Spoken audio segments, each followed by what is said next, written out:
Welcome to video lecture number 2 of 5 on Shakespeare's tragedy, Hamlet. In this video lecture, I'm going to walk us through Act 2 of the play. So let's get started. So Act 2, Scene 1, some time has passed. Probably, I estimate a couple of months have passed, 2 months. There's some clues in the text that help us get there. About 2 months, though.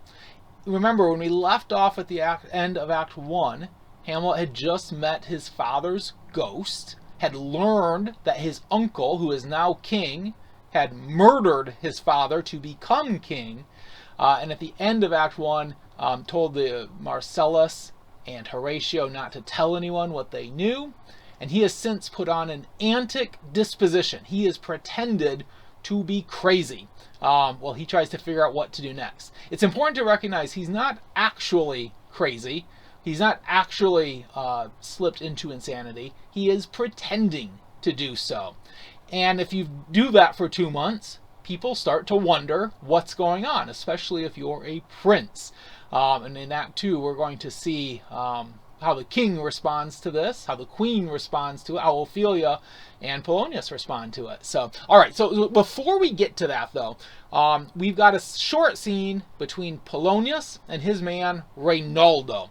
Reynaldo only appears in this scene. He disappears and we don't see him again. But the scene is important nonetheless because it reveals more about Polonius and the dynamic of the father-son relationship between Polonius and Laertes. So if you remember, Laertes in the previous, in Act 1, went back to school in France. So he's gone. Laertes is not going to show up until Act 4 again.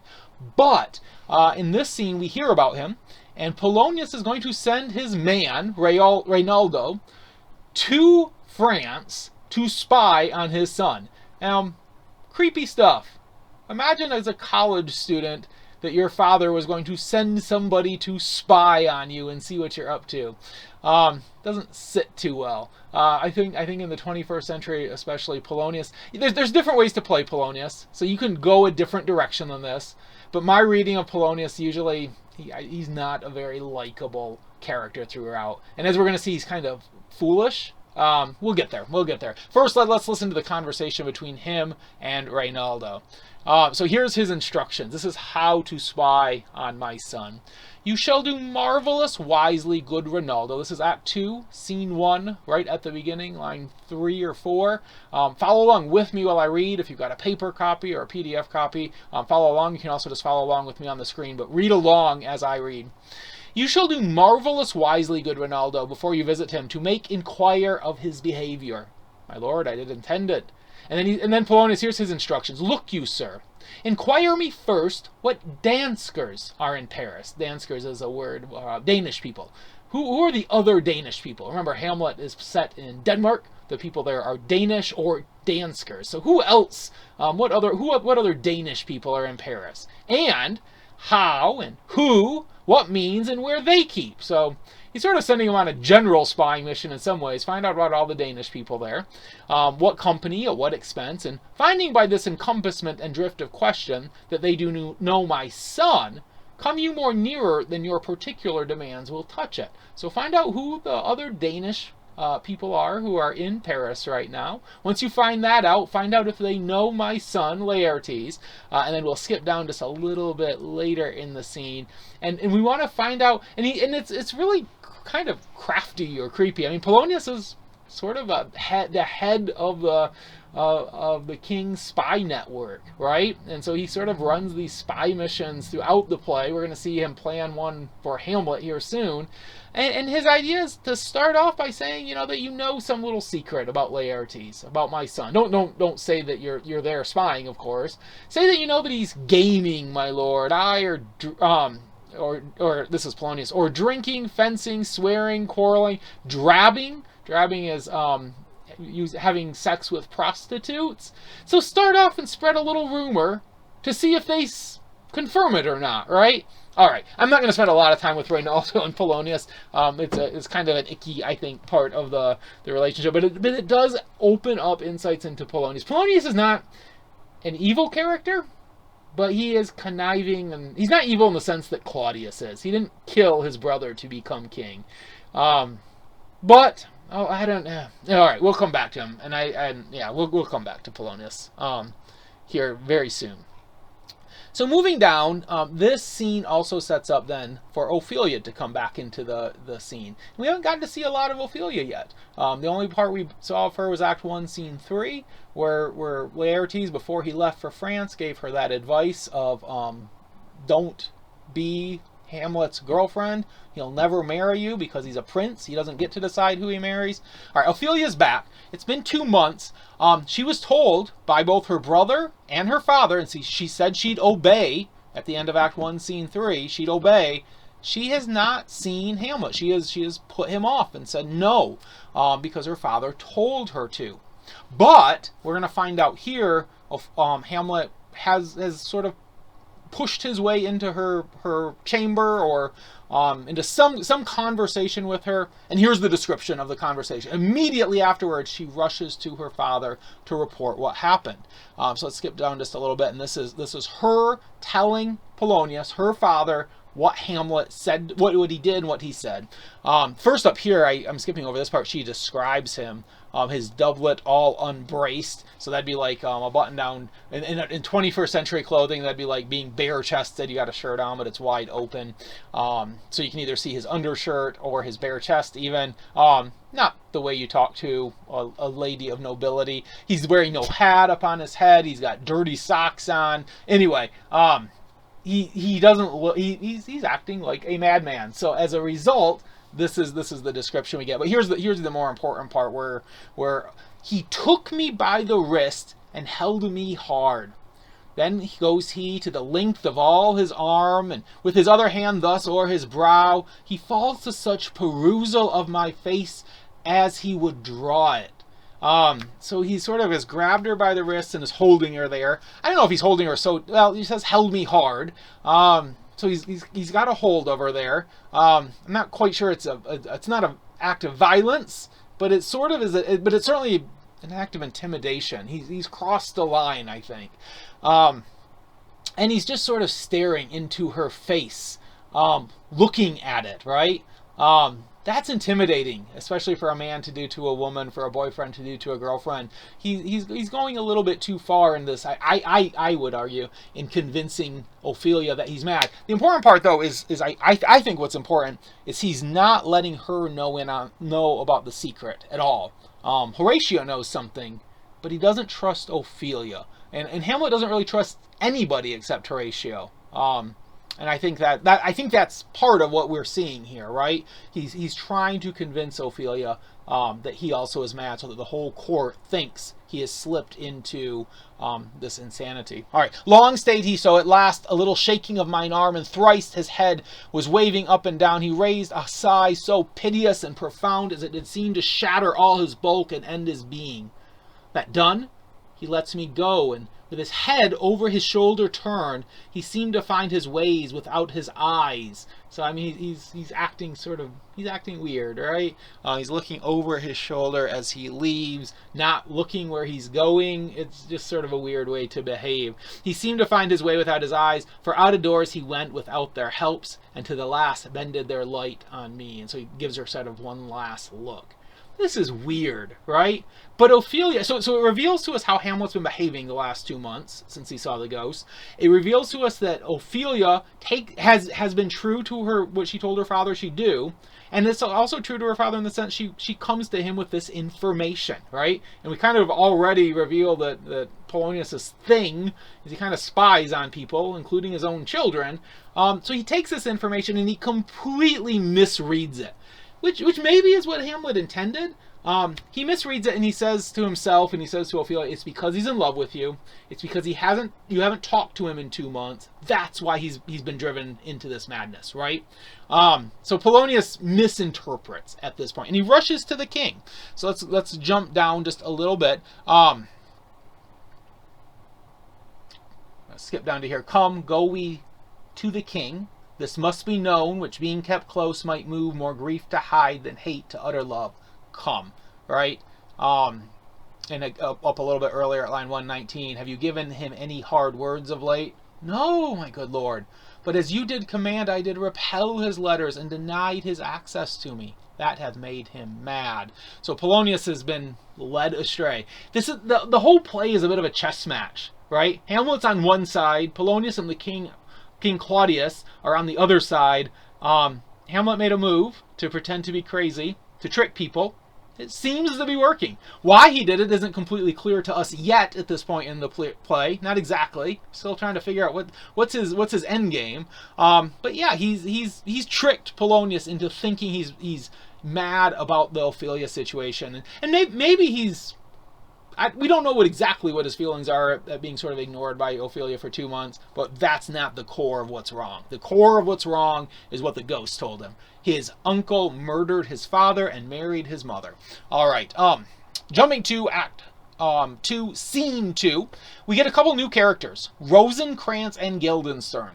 And like Horatio, I think the best way to think of them is as Hamlet's childhood friends, college friends. These are a couple of old friends, but not nearly as close as we're going to find out as Horatio is or was. These two are here. They are called by the king, and as we're about to see, the king is going to order them to spy on Hamlet. Lots of spying going on in Act 2. If Act 1 was a ghost story, Act 2, perhaps, and Act 2 and 3 together maybe are a spy novel, just a little bit. All right, so here's the king's instructions.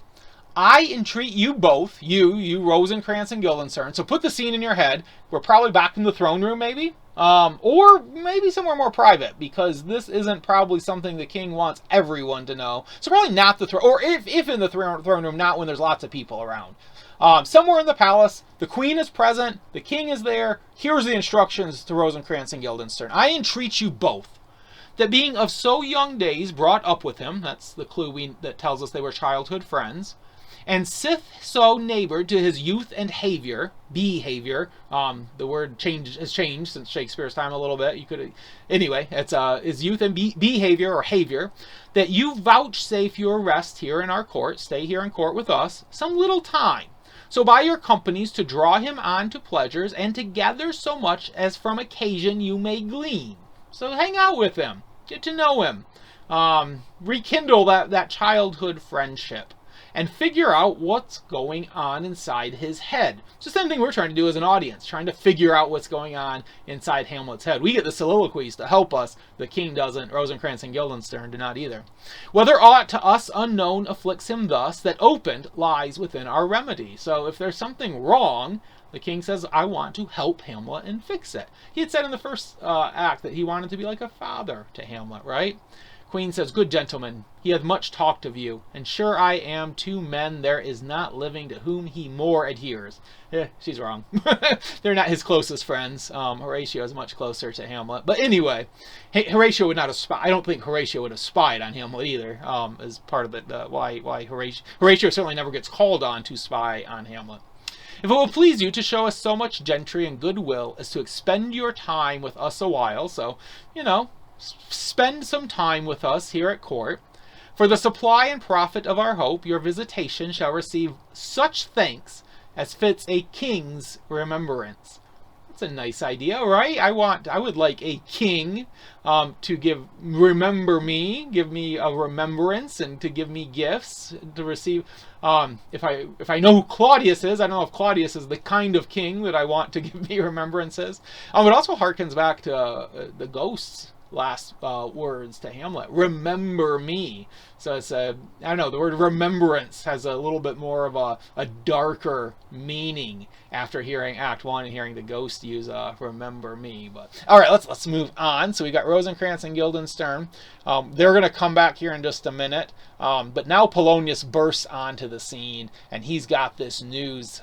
He's going to reveal to the king that I have found the very cause of Hamlet's lunacy. I know why Hamlet's misbehaving. I'm going to tell you why.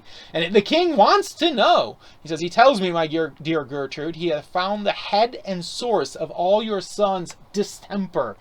Your distemper being the misbehavior or weird behavior. I doubt, and she already knows, The queen is a smart woman. She knows what's going on with her son. I doubt it is no other but the main, his father's death, an hour, or a hasty marriage. She knows. But Polonius and Claudius are not yet convinced. They think maybe it's something else. We get this bit again. I mentioned Fortinbras just briefly in Act 1. So the ambassadors who were sent away, they show up briefly. And I'm kind of glossing over that story just a bit. I could go more in depth in it.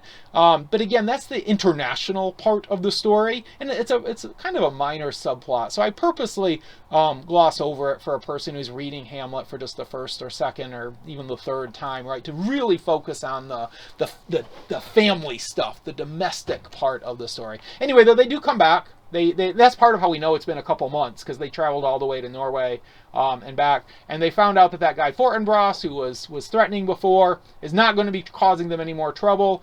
They worked with the King of Norway, who is above Fortinbras.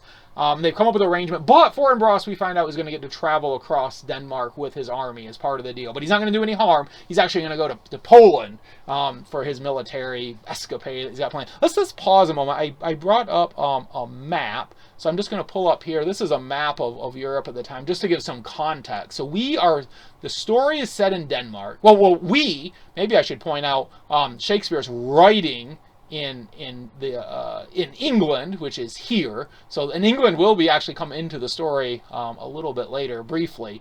We never actually go to England, but we'll hear about it.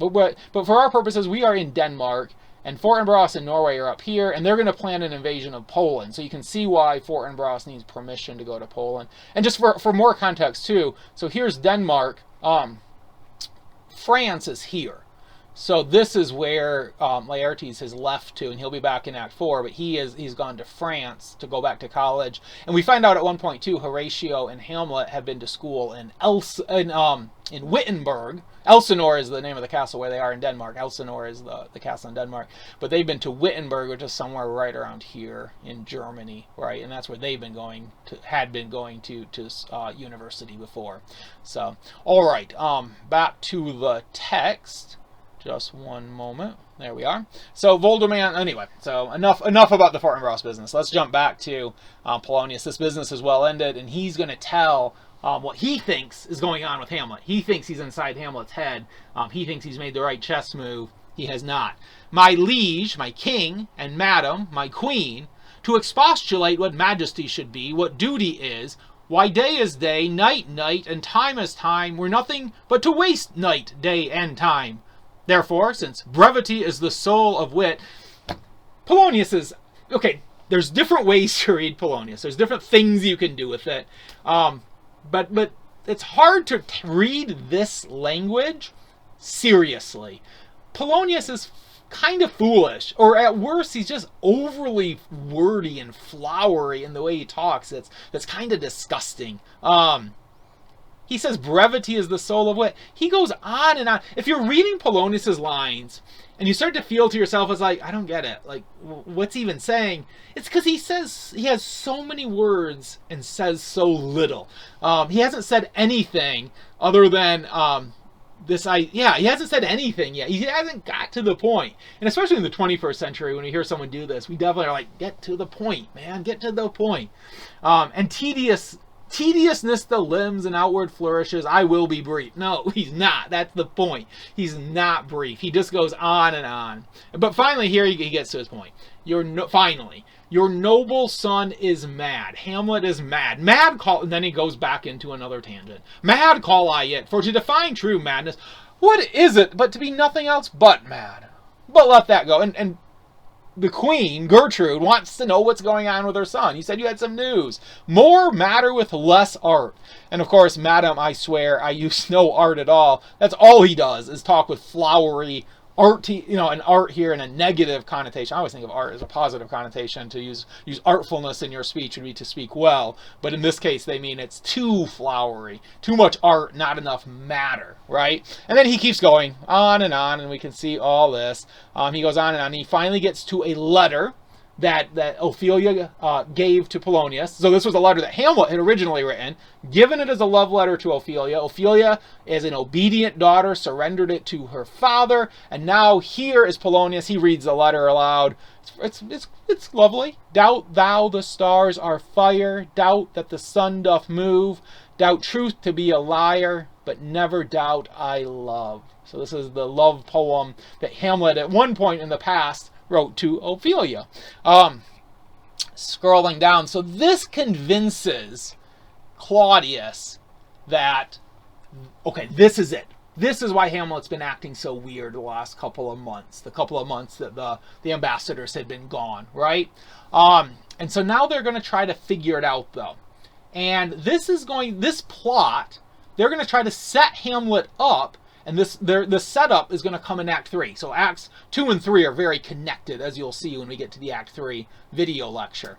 So Polonius and Claudius come up with this idea.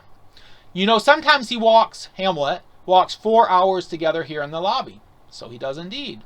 At such time, I'll loose my daughter to him. Be you and I behind an arras then. Mark the encounter. If he love her not, and be not from his reason fallen thereon, let me be no assistant for a state, but keep a farm and carters. Polonius says, if I'm not right about this, then I'm going to quit my job as a Secretary of State person.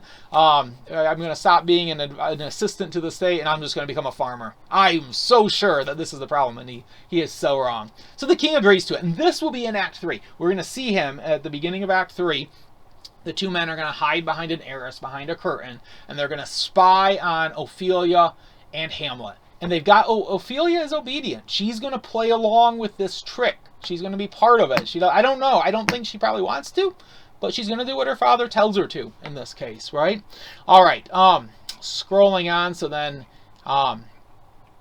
we get this exchange between Hamlet and Polonius, and I have to just at least point out just the way that Hamlet, I'm going to skip over just a little bit, but the way that Hamlet toys with words with Polonius. He outwits him with words. Polonius asks to Hamlet, who's pretending to be mad, what do you read, my lord? Words, words, words. And as an actor, you get to have fun with that. You probably wouldn't say it that quickly, but kind of have some fun with it. What is the matter, my lord? Because Polonius didn't mean, what are you reading? He didn't mean, are you reading words, or what else would you read, right? I mean, but Hamlet outsmarts him. What's the matter, my lord? Like, what's the matter? What's the topic that you're reading? But of course, Hamlet turns it around on him. Between who? I mean the matter that you read, my lord. And of course, Hamlet then turns it into assault and insult. And for the sake of time, I won't read it. But yeah, he turns it into an insult right back about old men. Old men have gray beards and plentiful lack of wit. And Polonius is an old man, so he immediately says, I'm reading a book that's making fun of old men. So, all right, I want to scroll down. And these tedious old fools, once Hamlet's alone, he lets us know just how tedious and old he thinks Polonius is. Rosencrantz and Guildenstern come back on. This is really important.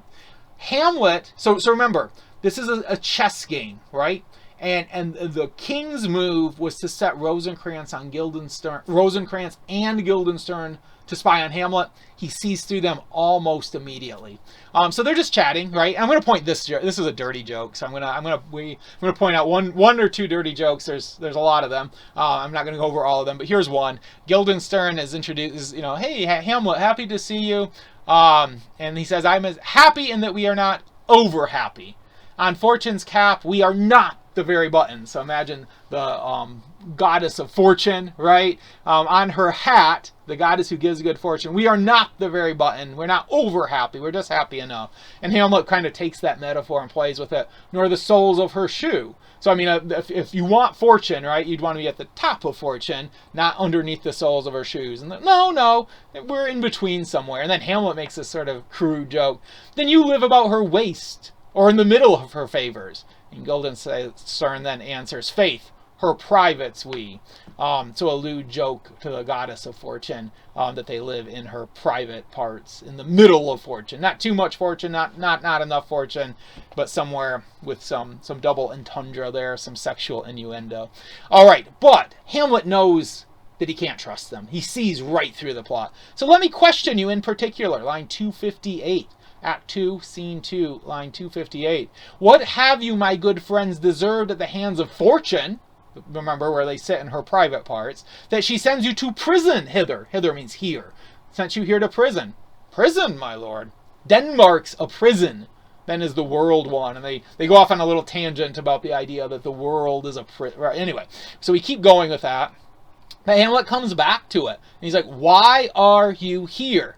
But in the beaten way of friendship, what make you at Elsinore? To visit you, my lord. No other occasion. They're lying. They're lying. And he knows it. And he's going to keep pushing. Beggar that I am even poor in thanks. But I thank you. And sure, dear friends, my thanks are too dear a halfpenny. Were you not sent for? Is it your own inclining? Is it a free visitation? Come, come. Deal justly with me. Come, come. Nay, speak. And what are they supposed to say? They can't betray the king. It's treason. They can't say, oh yeah, the king sent us. They were told not to. They're told to spy on Hamlet. So they're trying to do what the king said, but they're no good at it, right? What should we say, my lord? Like, yeah, you caught us, but we can't And Hamlet says, anything but to the purpose. You were sent for, and there is a kind of confession in your looks, which your modesties have not craft enough to color. I know the good king and queen have sent for you. Yeah, they're not good spies, right? They can't. They're not good liars. And I guess as I think about that, I don't know that that's a horrible characteristic in a person. I hope I'm not a good liar. I'm okay with that. But in this world, that's, yeah. And we'll get to Rosencrantz and Guildenstern and what ends up happening to them. It is a tragedy. The play is a tragedy. And he knows why, right? He says, I will tell you why. I know why they're spying on me. And so shall my anticipation prevent your discovery, and your secrecy to the king and queen molt no feather. I have of late, but wherefore, or why, but why, I know not, lost all my mirth, forgone all custom of exercises, and indeed it goes so heavily with my disposition that this goodly frame, the earth, seems to me a sterile promontory. Sterile means without life. Promontory is a rocky ledge overlooking the ocean. I have become, my disposition, it's like sitting on a rocky ledge with no green things growing on it, no animals on it, nothing, and it's barren, right? He's without life in the sense that he's... All right, so I'm going to skip down just a little bit more because I want to get next to the actors. Let's see. I'm going to leave this passage that I'd meant to read. I'm going to leave it and keep moving just to pick up my pace just a little bit more. And I want to get to the actors coming. So, some more exchange between Hamlet and Polonius. More witty wordplay. And we get this group of, yet another group of new characters. And these characters are going to be super important here at the end of Act 2, super important in Act 3, and then this group of characters is going to disappear from the action, right? And it's a group of actors come from the city, and they are going to put on a play at court. I mentioned in Lecture 1 how important, how Shakespeare comments meta-theatrically, where theater is talking about theater. And there's something really, really fascinating to me about the idea of a play inside of a play. And that's what these actors are going to do in Act 3. So this is the part where Hamlet is going to set his own mousetrap, this is a chess game. He's going to make his move against the king here as he tries to find out the truth. The king is trying to find out the truth about Hamlet's lunacy. Hamlet's trying to find out the truth about the king having murdered his father, the king's brother, right? So he says to them, come. He's talking to the players. And he's got this moment, this really beautiful moment. He says, come, give us a taste of your quality. Come, a passionate speech. What speech, my good lord? The player says, whoa, yes, I can give a speech. And he says, I heard thee speak a speech once, but it was never acted. And he's about to go on and say, here's what I want you to do. And he's going to have him tell the story of when Pyrrhus kills Priam in the Trojan War. So let's jump down. So the first player agrees to do this part. He says, anon, he finds him. And if you know the story of the end of the Trojan War, Neoptolemus, also known as Pyrrhus, he has two names, he kills the Trojan king Priam, and he kills him while he's holding on to his family altar. So it's a bit akin to killing somebody in a church in the 21st century. It's the wrong way. There's not a right way to kill someone, but this is war, or the end of war. But killing an old man who can't defend himself and doing it in the equivalent of a church makes this a really dark kind of story that Hamlet's asking for. So here's the killer, Neoptolemus coming in, Pyrrhus coming in. Anon he finds him striking too short at Greeks. His antique sword, the king, the old man king, his antique sword, rebellious to his arm, lies where it falls. He's not strong enough to lift it. Repugnant to command. Unequal match. This is an old man fighting against the very best, one of the very best of the Greeks. They're not equals. They shouldn't be fighting. Pyrrhus at Priam drives, enraged, strikes wide. So he swings his sword, strikes wide, misses. But with a whiff and wind of his fell sword, the unnerved father falls. So just the sword near him, Priam as an old man kind of tumbles over. Then senseless Ilium, seeming to feel this blow. And remember, this is just the player telling Hamlet this story, right? Because Hamlet likes this story. He'd heard it before, wants to hear it again. With a hideous crash, takes prisoner. Oops, I skipped a part. The unnerved father falls, and senseless Ilium, Priam, the king, seeming to feel the blow with flaming top, stoops to his base, and with a hideous crash, takes prisoner Pyrrhus' ear. And he doesn't mean, I don't think, that he hits him in the ear with a sword. He's crying for mercy. And for lo, his sword, which was declining on the milky head of Reverend Priam, seemed to stick in the air. So the old man is saying, stop, stop, stop, please, please, stop. But he pauses. And he's paused in this exact moment. His sword sticks in the air. So as a painted tyrant, Pyrrhus stood, and like a neutral to his will and matter, did nothing. But as often as we see against some storm, a silence in the heavens, the rocks stand still, the bold wind speechless, and the orb below is hush as death. Anon the dreadful thunder doth rend the region. So after Pyrrhus' pause, aroused vengeance sets him new a work, and never did the Cyclops' hammers fall on Mars' armor, forged for proof etern, with less remorse than Pyrrhus' bleeding sword now falls on Priam. There's a lot going on in that passage, but the key part is, looking at the beginning and the end of the sentence, he takes his sword and with relentlessness bashes it, kills with just relentless strokes, kills the poor old king. Real quick, I want to jump to a painting that I brought up earlier. So this here we see kind of someone, a painter, who has taken the scene and tried to capture it. This comes after Shakespeare wrote the play. There's the old man Priam just before he dies, and this is that moment that Shakespeare describes as he's begging him for mercy. He's got that sword up in the air for just a second, and then he's about to kill him. Also very important in this painting, we see Hecuba, and we're going to jump next to Hecuba. So Hamlet says, come on to Hecuba. This is the second part of the story, and this is the really important part too. Run barefoot up and down, threatening the flames with bis and ruum, a clout upon that head. So Hecuba was queen, and she had to watch her husband die. She was queen. She was the most powerful, most important woman in the Eastern world, maybe in the whole Greek world as well, the whole Mediterranean. She lost everything. And in Shakespeare's time, the story of Hecuba, even more than the story of Priam, the way she loses everything becomes a symbol that Hamlet's sort of referring to and clinging to here. If the gods themselves did see her then, when she saw Pyrrhus make malicious sport in mincing with his sword her husband's limbs, the instant burst of clamor that she made. So, she sees her old husband murdered this way, killed this way, and she just cries. And the gods themselves, and generally the Greek gods don't care about humans all that much, but even they would have felt sorry for her. And you should feel sorry for her too. And of course Polonius, though, doesn't like this acting. He's like, oh my goodness, look, the actor here, this guy reading the scene, his face is all turned white. He's crying. He's such a good actor. We would call that really good acting, and Hamlet agrees.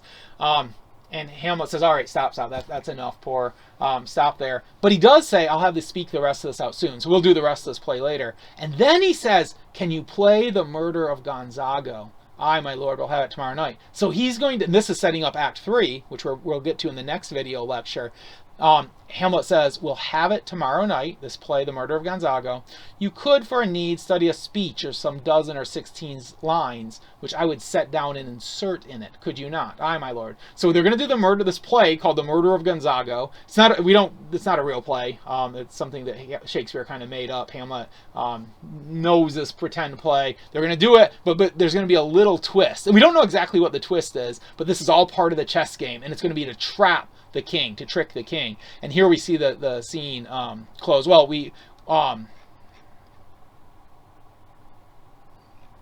and then we're going to see the scene close. This is our next soliloquy, and it's what's Hecuba to him or he to Hecuba. I love this speech very much. Because of time, I'm going to not go through it in the detail I would like to. I'm already over time, but I do want to just close our discussion of Act 3 with Hamlet, or of Act 2 with Hamlet's plan for Act 3. I have heard that guilty creatures sitting at a play have, by the very cunning of the scene, been struck so to the soul that presently they have proclaimed their malefactions. For murder, though it have no tongue, will speak with most miraculous organ. I'll have these players play something like the murder of my father before mine uncle. I'm going to have the murder of Gonzago is going to replay for Claudius to see his own crime. And I'm going to watch, and I'm going to see how he reacts, because I've heard that when people watch a play, if it hits them in the heart, they're going to respond. I'm going to be able to see in his response whether or not he's guilty. So here it says, I'll observe his looks, I'll tempt him to the quick. If he do blench, I know my course. The spirit, that's the ghost from Act 1, that I have seen may be a devil, and the devil have power to assume a pleasing shape. Yeah. And perhaps out of my weakness and my melancholy, he is very potent with such spirits, abuses me to damn me. So maybe the ghost was just trying to trick me. Maybe the ghost wasn't telling me the truth, and the ghost is just trying to trick me into committing a great, horrible murder so my soul goes to hell. Maybe that's what's happening. But I'm going to find out, and this is how I'm going to find out. I'll have grounds more relative than this.